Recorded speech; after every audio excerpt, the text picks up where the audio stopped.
Sounds great. Whenever you're ready. All right, well, my name's Whitney, as you can see, that's the spelling for it. And I'm going to be here to support with the chat.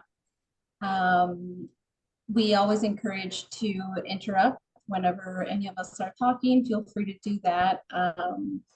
And if you do become just a little shy, feel free to share your comments, ideas, questions in the chat, and I will do my best to make sure that whatever we have to say is heard. And that'll be my role here. Also, if you have any technical issues or anything, we can communicate through the chat and see how we can help resolve that. But hopefully no technical issues. Hopefully I didn't jinx it. All right. Well, I'm one of the I'm one of the coaches here with Your Worth Coach. And just to start off the meeting, I wanted to do a little icebreaker. And we can do it with the three of us since we're a small group. The question for today for the icebreaker is, if you could change your first name to anything else, what would that be?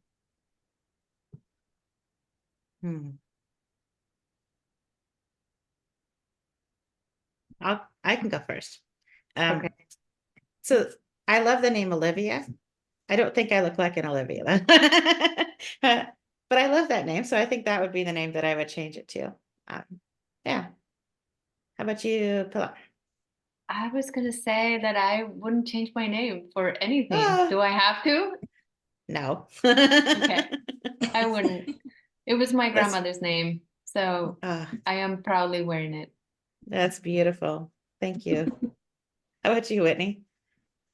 Um, uh, I would change my name to something easier to say for the Hispanic community. And if I had to choose something, it would probably be um, something that can be mix and match, like Anna or Anna. And I think I would go with that. Something simpler. Fantastic. I feel you. Wonderful. Yeah, shall we just jump right in? Feels, with a small group, we don't have to spend too much time explaining things, but yeah, if it's cool with everybody if we just jump right to the slides. Yeah, sounds good to me. Good.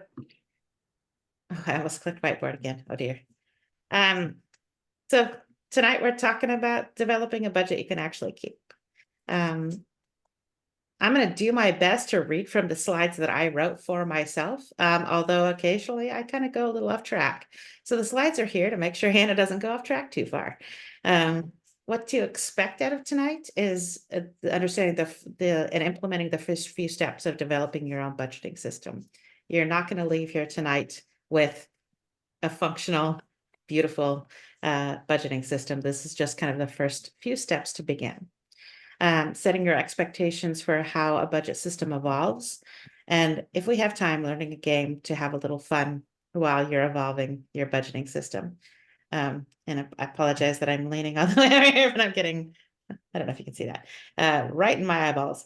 So your perfect budgeting system should look like, it should have a certain amount of structure. Structure is how we carry forward our goals, our priorities, our values, and it is essentially communication with future versions of ourselves. So if I'm making a budget for myself or my business for this month, I am basically communicating with all those other versions of Hannah that these are our priorities for this time frame. Talking about myself in the as a plural. We also, as well as structure, we need to also have a certain amount of flexibility. And flexibility allows for internal and external change. And when I'm building budgets with people, we're always seeking to find the balance between those two things, structure and flexibility. And it can swing, right? It'll swing, especially at the beginning stages of building. It's too structured and then it's too flexible and it swings back and forth and eventually finds a lovely medium because we need both. Your budgeting system absolutely must be individualized. It must be customized to you, not just you right now, not just you May of 2024, but it also has to be customized to you June of 2027. So your budgeting system must evolve with you. It can't just stay the same.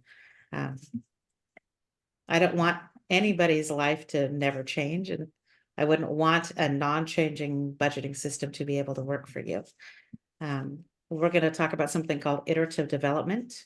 And that is that comes from actually the world of computer, programming, sorry. Iterative development, the basic steps are plan, implement, evaluate, repeat. Iterative development means that our budgets evolve, that they become kind of a living document. And that also means that these systems get easier and faster every time we roll them. And we're working on a mindset change too.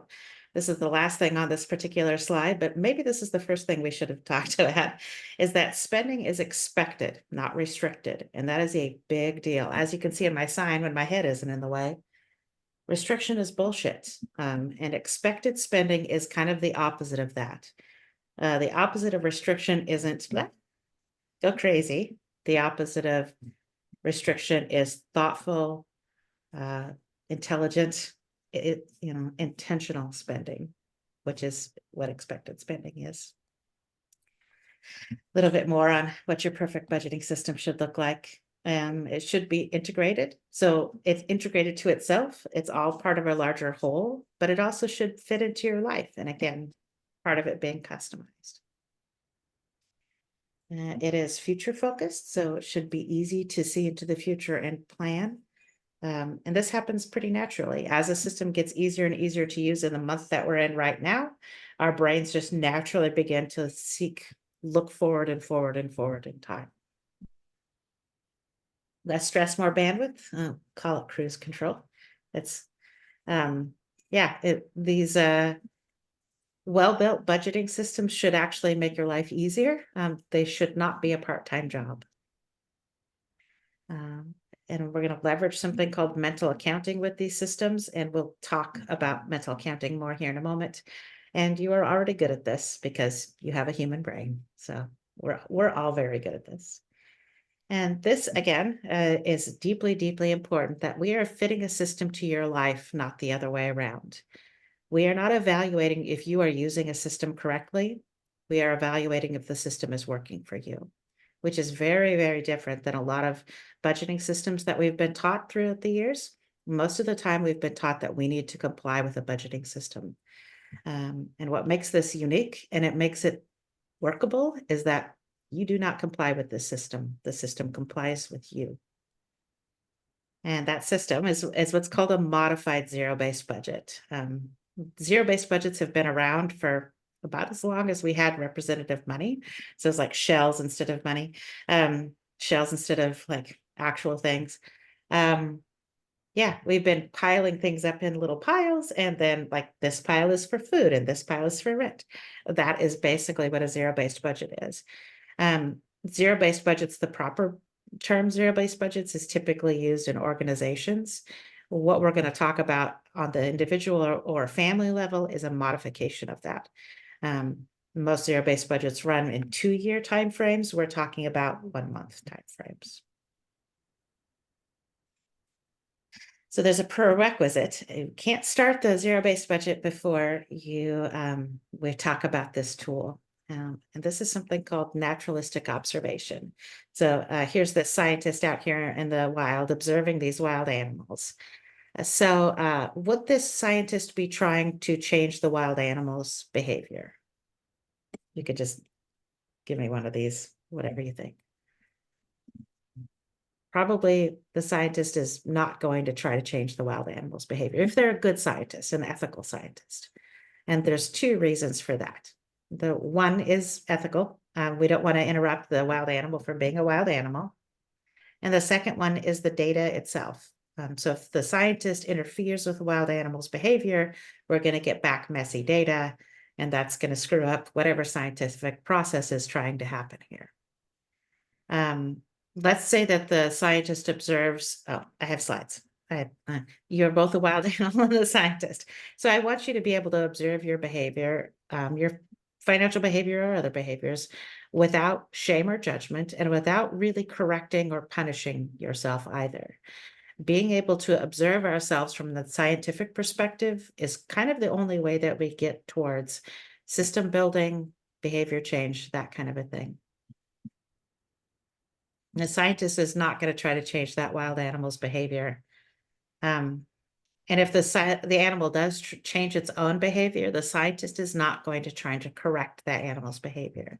And here again, this kind of ties back to you do not comply with the system complies with you. And there's no judgment here. The judgment of, like, let's say the scientist writes down on their notebook, oh my God, that's the stupidest, grossest animal I've ever seen. The judgment is not helpful. It has no place in this process. It's actually going to stop the scientific process from happening. So your job as you're observing your own behavior with money or whatever, is just to observe and take notes. And that's what a budget, that's kind of what a budget is. The purpose of observing our behaviors without judgment is that objective, non-emotional, non-judgmental sort of perspective. And that only then can we notice patterns in our behavior. And we are pattern recognizing machines. We love, love, love cause and effect. We desperately need that. So if we are non-judgmental and just observing our behaviors objectively, we gain the ability to look for those patterns. If we find a pattern that we like, we can reinforce it. If we find a pattern we don't like, we can interrupt it. And we can also use those patterns to predict our future reactions and behaviors, which is how we build forward-looking budgets. We can also experiment, which adds an element of play, but also changeability and flexibility into our budgeting as well. And you're going to get sick of me saying this, but we are evaluating the interventions and strategies. We are not evaluating you. So let's talk about mental accounting a little bit. Mental accounting is basically giving money a job. This shortcut makes it easier for us to keep track of everything that's going on with our money. It's difficult to kind of keep track of everything unless we put things in categories, and our brains adore categorizing things. We love to sort. So money is given a job, which we can take too far, of course. Of course we can. When we use mental accounting based on where the money came from, like I treat my income this way and that my credit card balance is treated this way, and then tax refund is free money, right? That's mental accounting, giving money a job based on where it came from. And we can make some pretty not so great decisions that way. That's those bad decisions. And then we can be fairly inflexible.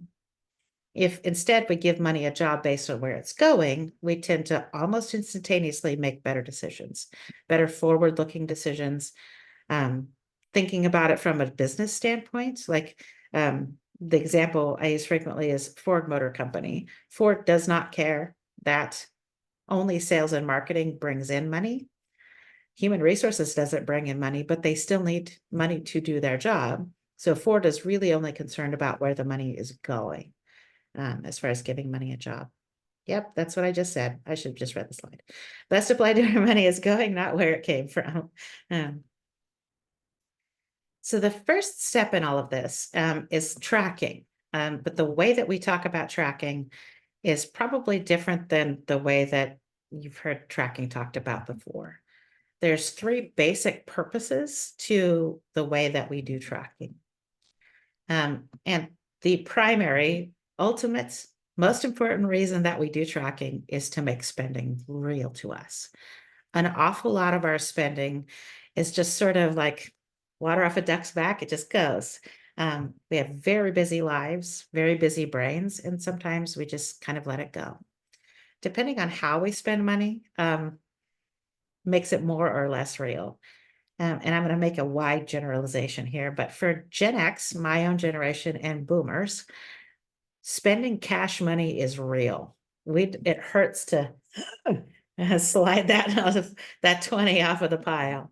For millennials and Gen Z, again, very, big stereotype here. Spending cash is not real. It's play money. It just kind of doesn't exist. So it depends on which end of the spectrum you're at. So writing a check, that's real. We write the check, we have to write it down in 2 different places. We rip the check off. All of that makes that spending real to us. Sliding a debit card, slidey, or boop, that's less real still. That it's a little bit real, or we're having an activity, but it just kind of disappears from us. Less real than that would be stuff that automatically comes out of our checking accounts, car insurance or something. That is less real to us. And then the least real of all, the absolute fiction of our spending is subscriptions, which startle us every single month, right? I got to remember that comes out on the 15th, and then the 15th rolls around, what the heck is that, right? Every single month. And so pretty much the easier spending is, the less real it is for our brains. Our lives and brains are busy. If spending isn't real, our brains will just shump that information. I don't have to think about that. So making spending real to us slows down our decision making. And if there's one thing outside of being aware of your own behavior without judgment that I ask my clients to do, and we work on pretty much every single time we talk, is slowing down our decision making. Going from a half a second decision to a 3-second decision is a big difference. Another reason that we track the way that we do is we are building a routine. The routine of tracking is everything else in the budget is built on top of that. And for that reason, counterintuitively, I suggest that you do not go back in time as you're beginning the practice of tracking. When I began tracking for myself about 6,000 years ago, I bought a tiny little notebook. It was like 1 inches by 3 inches. It was very cute. It had a matching little pen. And for 2 days, I was the best tracker you've ever seen. I'm holding up the grocery store line. I'm writing down what I spent the minute I spent it for 2 days. What do you think happened on the morning of the 3rd day? It didn't happen. Didn't happen. It didn't happen because I had no memory that I had ever been tracking. That memory was just gone from my brain. A couple days after that, I found that cute little notebook beat to heck at the bottom of my purse. So there's 2 ways to look at this. Hannah's bad at tracking is one way we can look at this. The other way to look at this is cute little notebook, not working, right? That's what we're going to do. We're going to look at this like, again, we're not evaluating Hannah, we're evaluating the system, and the system of teeny tiny notebook, not going to work for Hannah. And for that reason, I suggest people don't go back in time. When that happened, I didn't go back and fill in those blanks.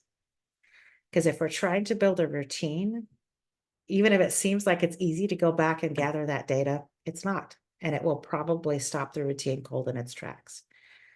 As people gain confidence and skills in tracking, you can go back in time. And my clients know when they can do that well before I do. It's just kind of one of those things. As we gain trust in ourselves, we can go back further and further in time.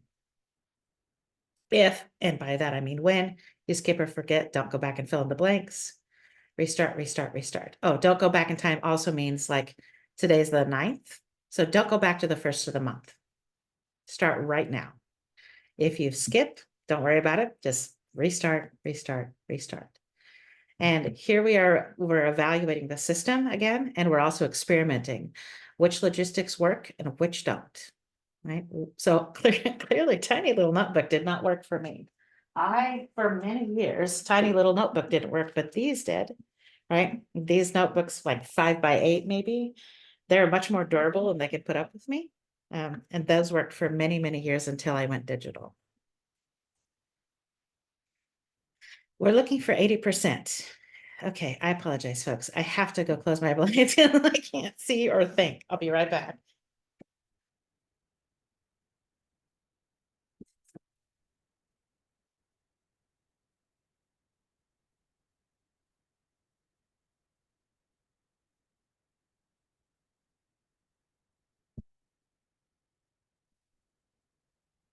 I just gained like 10 IQ points.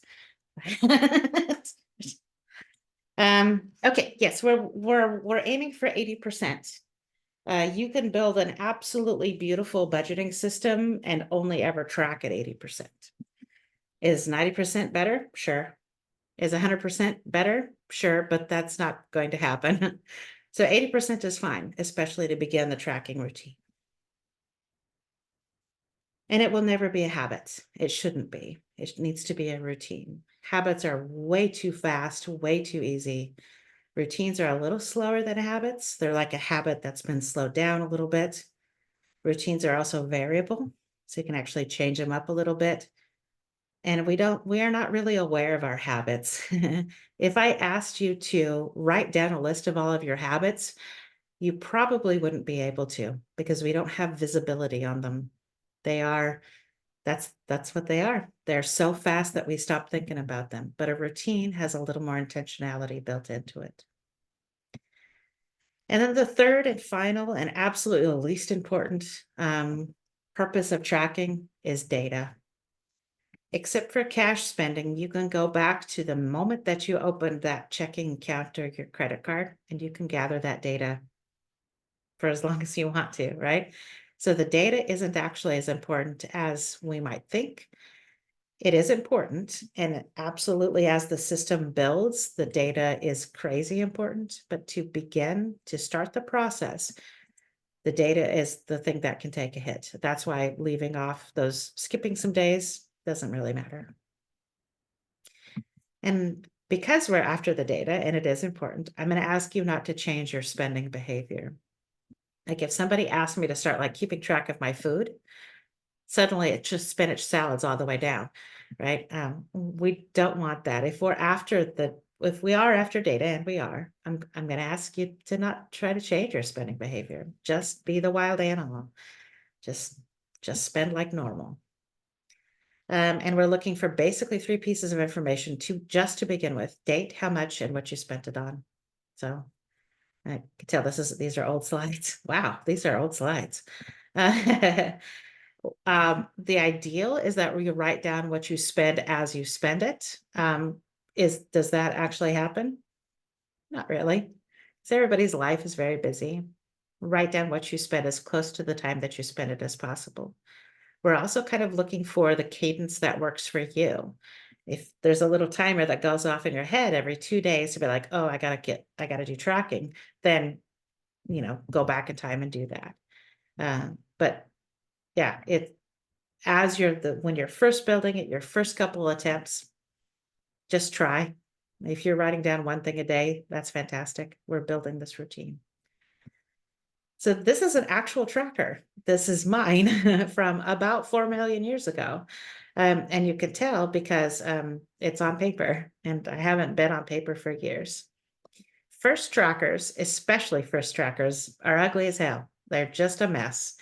You could tell this day, I spent $4.75 at SEG, which is Southeast Grind, which is a Portland coffee shop that absolutely no longer exists.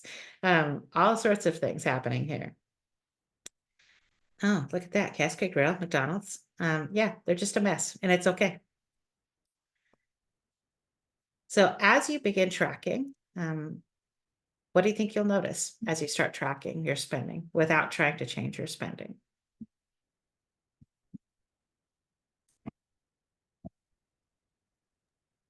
Go ahead, Pilar. That, Yes, that it please. doesn't have a pattern. Just a That it doesn't have. Yeah. Right. That's good. And this is kind of like putting you on the spot, Pilar. I'm so sorry. Well, what about tracking? If anything, what are you dreading about tracking? How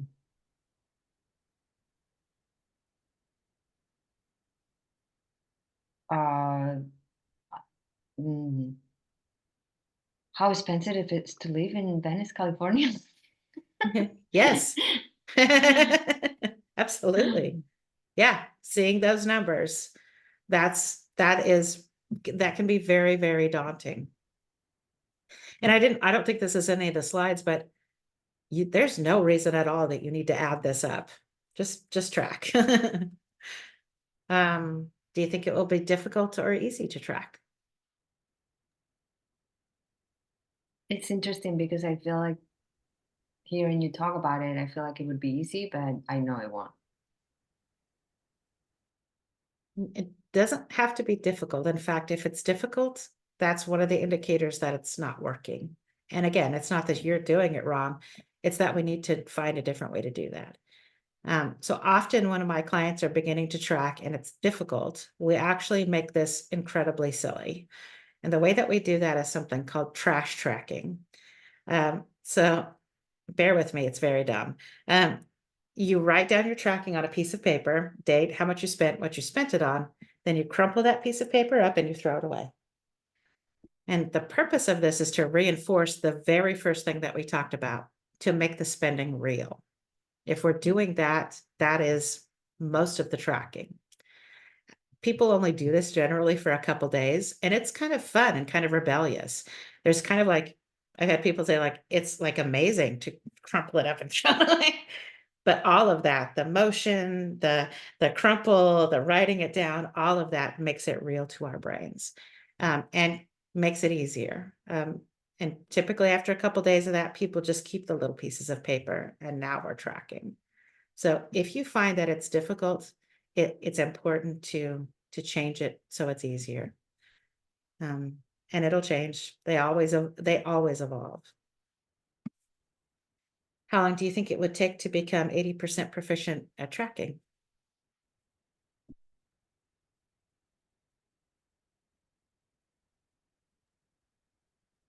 The first day I could do it, but I don't know about the second day. So Okay. I don't know, a month? Fantastic. Good. The first day.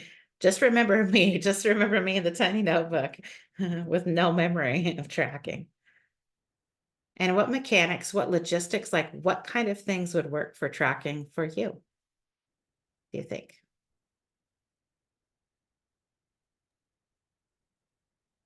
I guess my phone. It would have to be my phone. Yeah. So let's say you're tracking on your phone. How would you know that that kind of tracking is working?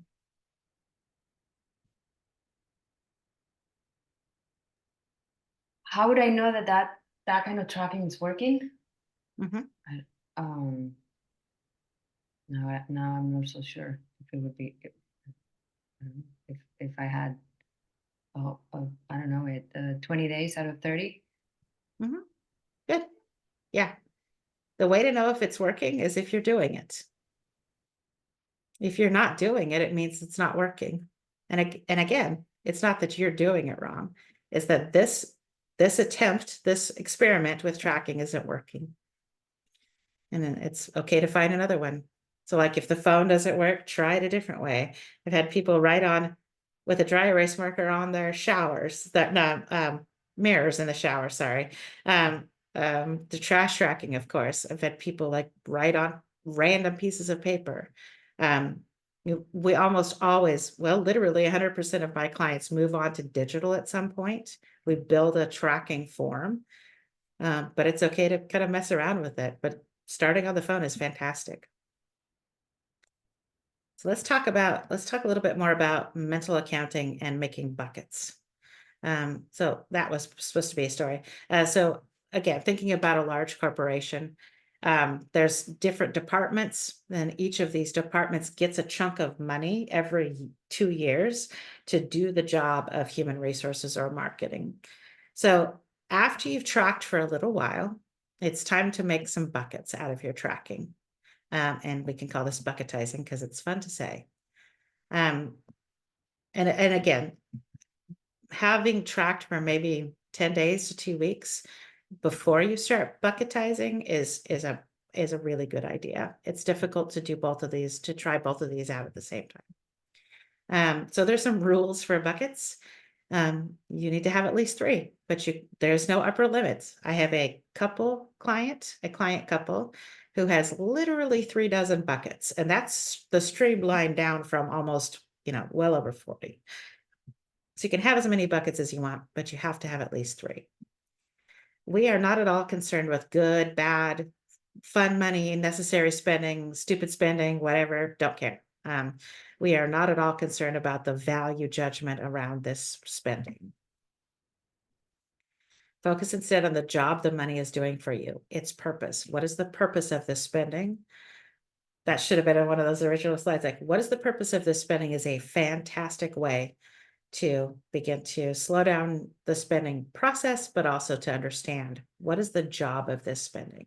So if I go shopping tonight, which I really need to do, and as I'm spending the money, I ask myself, what is the purpose of this spending? It's like dinner tonight and lunch tomorrow, dinner tomorrow, then on, right? If I'm buying ski pants, I don't know, it's the first thing in my head. What is the purpose of this? Well, it's to keep me from freezing when I'm skiing. I don't ski.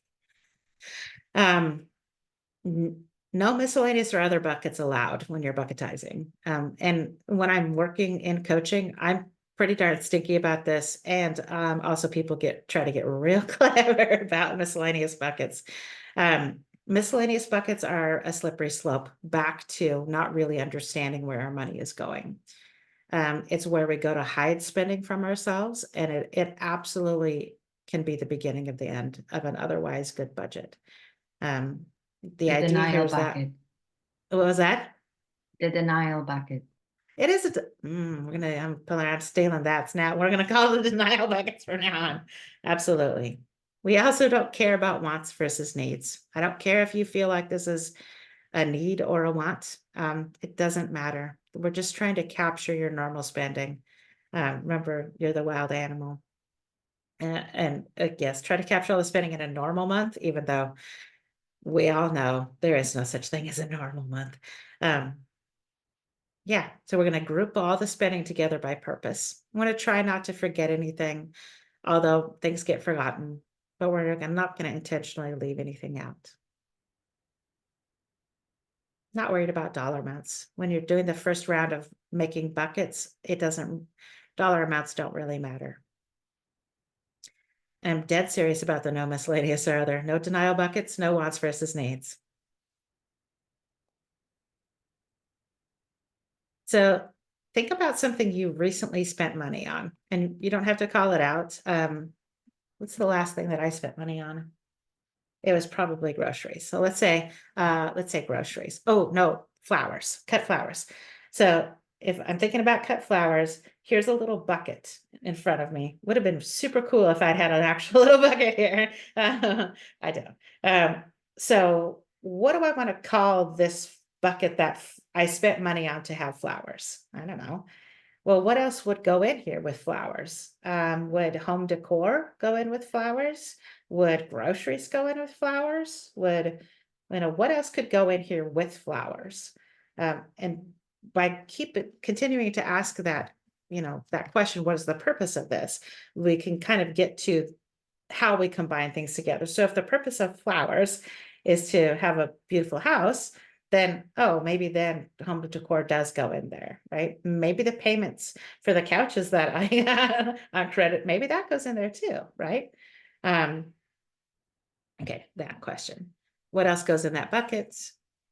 For each new thing. So let's say now I'm thinking about the fuzzy socks that I got. Do the fuzzy socks go in with the flowers? No, that doesn't seem to make any sense. So fuzzy socks need to go off in another bucket. What else would go in with fuzzy socks? And by asking basically these same two questions over and over again, you can just build these buckets out. Commonly forgotten is car insurance, cleaning supplies, and personal hygiene. I don't know why, but these just sort of slip our brains as we're doing this, not intentionally.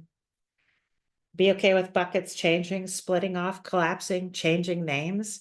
Very often you've got sort of a set up of your buckets, and you add something in, and it just everything sort of reshuffles, and that's totally okay.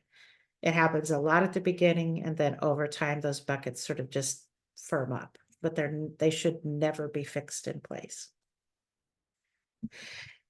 And you are creating your own money language, which is important, right? It only has to work for you. I've had many clients say, I can't wait to teach this to my sister-in-law. Please don't do that, because it's not going to work, right? It only works for you. And that's exactly what we want. So let's look at some buckets. How are we doing on time? Oh, we're super good. So we can kind of see that this is from an actual I can't remember if this is an individual or a family, and you could see how they're breaking things up, right? Debt cleanup is in with credit cards and student loans, owes money to a friend apparently, business costs, aesthetics, physical and mental health, groceries, that kind of a thing. Let's look at another one. Oops, I thought there was another one. There is. Stop right there. Here, actually, on this one, I actually wrote the bucket rules out. And here you can see again, they sorted things in a different way. They have like house stuff 1 and house stuff 2, which is fine. They just needed to separate it out a little bit. Groceries, entertainment, travel, healthcare, hobbies, auto, that kind of thing. There's no one correct way to do this. And honestly, I don't care what you call the buckets out there. It could be Steve, George, Paul, Rango, I don't know. You could call them green bucket, yellow bucket, red bucket. It doesn't really matter. I had one client family, very early on, and they had a yellow bucket and a blue bucket and a red bucket. And I did not know then or now what comprised each of those buckets, but it didn't matter. They did. That whole family understood what yellow bucket was. So they would talk in that, they would use that language. Oh, that's in yellow bucket. We don't have much left in yellow bucket. Yeah, right. So observations for bucketizing. What do you think you'll notice as you begin to create your own money language?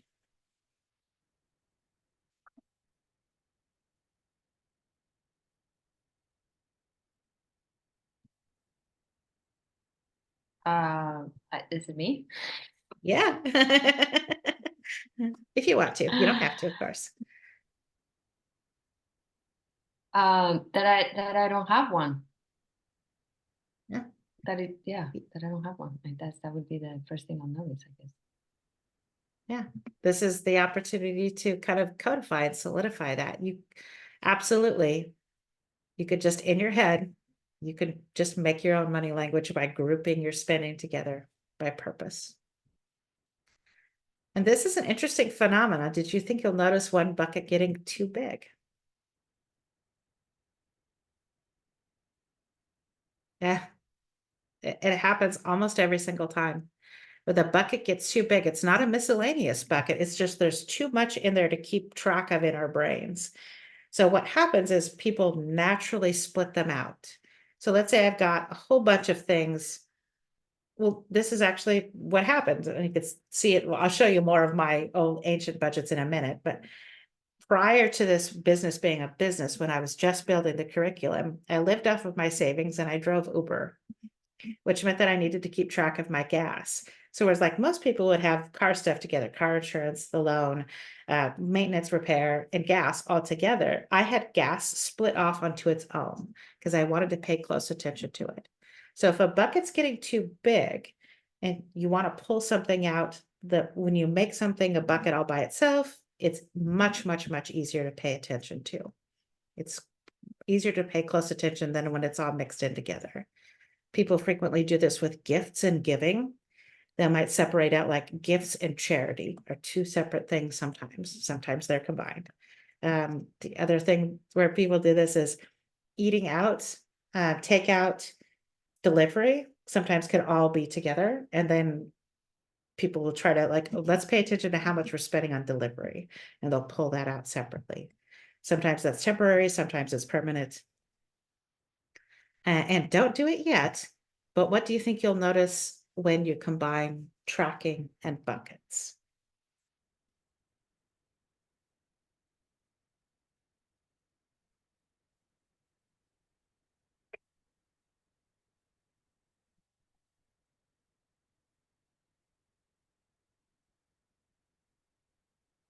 Will any of your buckets only have only one thing in them? And that's what I was talking about. Pulling off something and just making it all by itself just makes it easier to pay attention to. And how much do you think your buckets will change over time?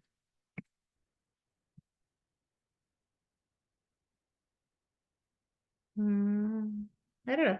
What do you guys think? Break or no break? Break? No break? we only got about 15, 20 minutes left anyways.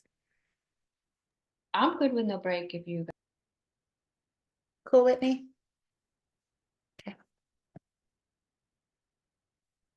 So before you move on to step 3, the tracking routine only needs to be at 80%. That's fantastic. You've done your buckets at least once. When I'm working with clients, I actually send them a kit and they get little cups and little pieces of paper that they write their spending on, and they can move those little pieces of paper around. My suggestion is to do it at least once, if not more, like 3 or 4 times. And the idea is that every time we sort and resort these things, we get more clarity on it. And it also keeps us from getting stuck. The moment that your brain says, okay, this is the way this is, the system is broken. So we need to keep this flexible. So the step 3 is a 2-week test drive. This is we're just kind of like, I just forgot the common phrase. We're kind of fleshing out we're just kind of getting rid of everything. We're kind of seeing how this is going to work. It's going to be rattly and kind of falling apart, but that's okay. We're just going to figure it out for 2 weeks. Getting the routine ritual of tracking seated in at 80%. And sometimes people don't need a full 2 weeks. They'll start and they'll be like, that's enough. I can just move on to the next step. And again, this is part of us trusting ourselves. If I'm saying a 2-week test drive and you've gotten what you needed out of that test drive in 10 days, move on. You don't have to keep going unless you want to. And sometimes it happens that the 2-week test drive shows us that the routine is still not there. And it's okay to go and start with tracking 101 again. So go all the way back to trash tracking or whatever, and start again. That's totally okay. You could do all of your buckets for 2 weeks. You could do just a couple of them for 2 weeks, all good. And we're not worried about income next, the income that will be next. So to do this, we're going to basically set out expectations for the time frame for like 2 weeks that we're talking about. So this is an example of a bucket: entertainment, and inside the entertainment bucket is eating out, coffee, movies, audiobooks, and Netflix. And so we're going to use the data from the tracking so that historical data that you've gathered to set out predictions for, and this one looks like this. I ran this for 6 days, right? So I was just doing a quick little attempt. Eating out, I predicted 35, coffee was 12, movies was 20, audiobook 0, Netflix 15. And what I'm going to show you is all done on paper, but this is easily duplicated on a digital format. So,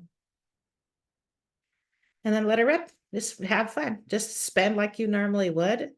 And I'll show you kind of what it looks like to count this down. So there's that $82. That was the expected spending minus this expense. This, if you're old enough, this is going to look like a check register because that's basically what it is. There's a new subtotal there. And then there's another expense, and then that's the subtotal. So I expected to spend 82 and I spent and I have 46.98 left. Spent 35.02. For every single bucket during this trial period, you're going to ask yourself these 3 questions. Did I intentionally over or underspend? Second question is, was my planning accurate? That should say accurate. Inaccurate, that's a bummer. And the other question is, did something come out of left field? And what happens is if we keep asking ourselves these 3 questions over and over and over again, we begin to notice patterns, because there's patterns. And those patterns can help us sort of adjust and adapt the system. I'll talk about that more in just 1 minute. So let's say you've done the 2-week trial or the 10-day trial or whatever. You've let it run a little bit and you're ready to start for all of your buckets for an entire month. Don't wait for the first of the month. Just start. About half of my clients run on the calendar month, so the first through the end of the month, and about half of them are running like the 15th through the 14th or the 5th through the 4th or whatever. A month is actually fairly arbitrary, so it kind of doesn't matter, but there's some flexibility built into that, so you could just start whenever the heck you want. Your expected spending must match the expected income to the dollar. So very often people try like, that was close enough. Oh, $400 left to go, but nope. When we're practicing expected spending, we need those things to match exactly. And when we talk about spending, that also means spending on saving, just to clarify. And typically the first time we do that, the expected spending, it takes a couple times, couple drafts. And absolutely, the first month through is a hot mess 100% of the time. And I love it when my clients are like, I didn't think it was going to be us. I'm like, it's everybody, man. Everybody's first month through is just a mess. And it's okay, because we are evaluating the system and not you. What made that a hot mess is actually really important, because we can look at it like, okay, that fell apart. How, why did the wheels come off? And use that information to build it again. Because we're not evaluating you, and only run for 1 month. We're not doing 3-month budgets or 1-year budgets. We're only running for a month. All right, so let's look at this. This is a whole month. I believe this looks really, really like an actual month. I can always tell when people are very fresh with their budgets, because they all have lovely round numbers. $250, but we've got stuff like $375 here, and later money is what I call savings, just because it's for later. That kind of, I don't know what I'm doing. Who's driving? Hang on, I'm so sorry. What's going on? I apologize. I just don't know what happened with my hand. Back there. Okay. So here's a bucket. You can see this top where it says DMEDS, PMEDS, D-Visit, PPADS rather. This is Daisy's meds, PPADS. Daisy had some incontinence issues. Daisy was special needs. And Daisy's visit to the vet, I predicted it was going to be $350. I got her meds on the 3rd. That was minus $100.95. Apparently more meds on $189, and already my total, my left in that bucket was $59, and then I had a Chewy order, and that brought it to 31 cents, which I'm going to be honest with you, that's pretty freaking fantastic. That's about as close as we're going to get. So that's kind of what, in real life, that's kind of what these look like. Expected spending, expense, subtotal, expense, subtotal. If a bucket still has money left in it, you can calculate this. If you're using a spreadsheet like Google Sheets, this does it for you. Expected minus your ending total. So I spent $349.69. Still proud. Here's an example of a bucket that didn't go so well. I predicted that I was going to spend $20 on health and beauty aids, and then pretty much right out of the gate, $48 for the haircut I forgot about. Subtotal is already minus $28. Then I had Dollar Shave Club is what that is, and now I'm under $52.70, and then deodorant, and then because I'm not going to go without deodorant, and now and then nasal meds for allergies, and the subtotal is minus $76.70. So if the bucket is under, it's expected what you expected plus your ending total. So I spent a total of $96.70 this bucket. So yes, Pilar, you raised hand? Yes, I was wondering, I don't know how I missed how you get to the HBA, the expected spending. Is that after tracking and budget and bucketing that now you have the expected amount for the month, for the next month? Yep. Is that what? Let me roll Okay. back. Yep, I'll show you. Oh, there it was right there. Okay. So you can see, where's this? Fourth one from the bottom. This was me totaling up everything I expected to spend that month. These are the buckets. And I expected to spend $20 in that bucket that month. I guess I missed the part where we expect to spend something, or do we get this? The expect comes from the tracking. The expected spending comes from the tracking, or Okay.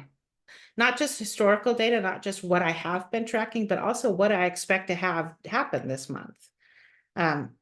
Like Daisy going to the vet, right? That played into like the pet side of this, where I expected to have Daisy going to the vet, so I bumped up my pet spending that month.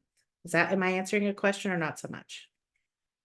I don't know how I feel like I'm missing a bit of information. Like something Mhm. happened where I'm not understanding what happened right before this. I thought this was adding up all of the tracking for the month. So And then this it is, was funny that it was all even numbers.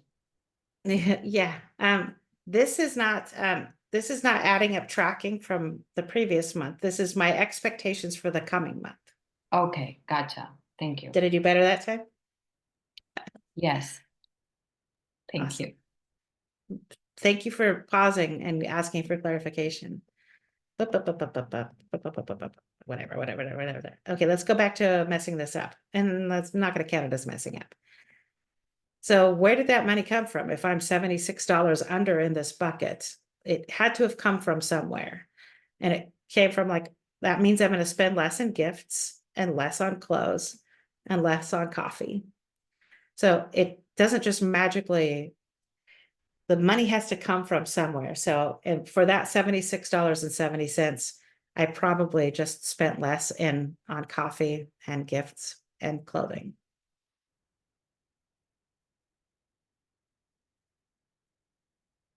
So let's look at this bucket again, this HBA bucket. So those three questions come back into play. So if a bucket wasn't pretty darn close, and what close means is different for everybody. Most of my clients go within like $100. If it's within $100, we're celebrating. Whee! I've had some people do it within $50. That's pretty tight. I've had only one or two people try to do it within $20. That's really tight. That is almost impossible. There's a lot of movement in these systems, especially at the beginning. So within $100 is pretty darn good. So the question here is those three questions come back into play. Did I intentionally over or underspend? Maybe not.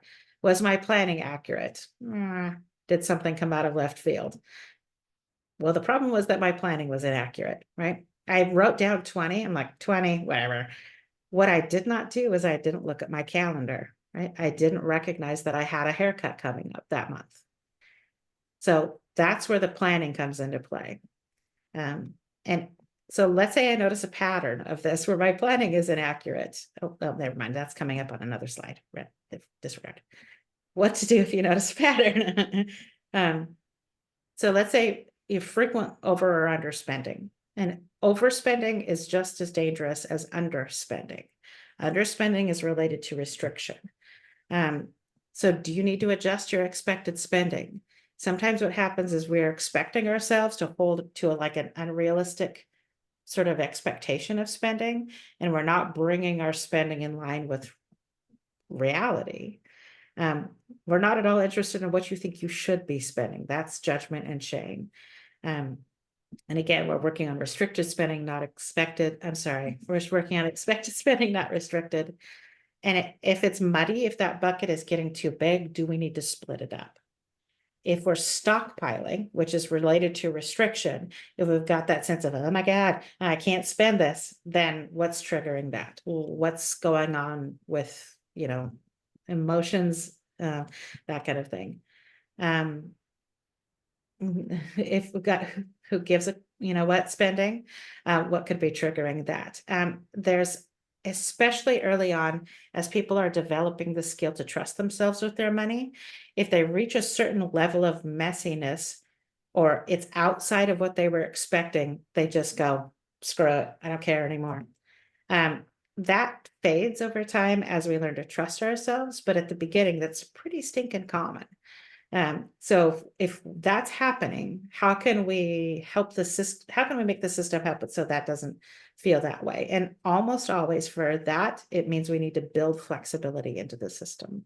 If it's too restrictive, it's going to trigger a rebellion. We're going to be like, no, and more than likely fail ourselves in the process. If our planning isn't consistent, which is me, slow down. That's the big thing. Slow down. Are your buckets suitable? Do we need to revisit like how the buckets are put together? Do you need a different or more comprehensive notes in your system? So that's, again, we're evaluating the system. Do I need something within my system that is a calendar? Do I need to link to my calendar? Do I need some way of, if I notice over and over again that I'm not looking at my calendar, it's not like, Hannah, get it together. That's not what we want. What we want is a system that makes that easier on me. Slowing down. I had a The other question, one, Hannah, yeah. I had a question over the tracking and expected spending. I Yes. wanted to, so let's say, I'm starting off fresh, I've never tracked before, you know, I've had budgets before, but they didn't really work, all that stuff. Like, let's say, okay, well, I'm gonna start tracking today, you know, Mhm. to start, like, to restart. And then before I start tracking, do I do like an expected spending tracking, or do I Mhm. just start tracking Just start tracking. for, you know, those 2 weeks? Okay. Yeah, just And track. then, okay, Mm. when But- would I do the expected spending? Excellent question. I would say if tracking is at about 80%, it's time to move on, time to add another layer on. Sometimes people stay at tracking forever. It's not my favorite thing, but it's okay. If all you get out of this today, and we're almost done with, I just saw the time, is to just track and you never do anything else, neat, right? But the tracking has to be kind of standalone all by itself first before we move on to the expected spending. Did that answer your question, Whitney? Yes, thank you. So we'll hit this last one real quick. If there's frequent emergencies, opportunities also coming out of left field, do we need to pivot more money into those particular buckets? Is it time to beef up your savings? What I call later money, emergency fund, and try an intermediate savings bucket, which would lead us into an entirely another conversation, but I'm going to stop here. We're not going to have time for the game. So we're at time pretty much. What can I clarify for either of you, really? What do you need clarification?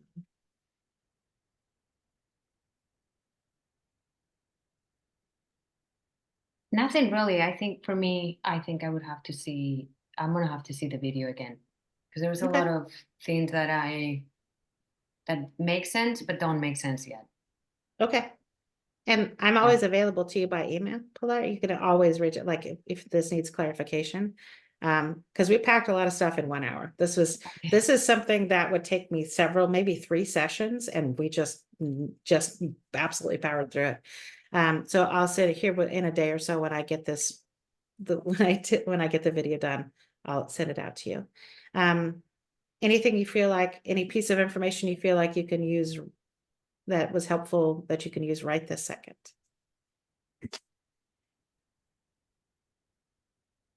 I think the making the money real, it's a very helpful hint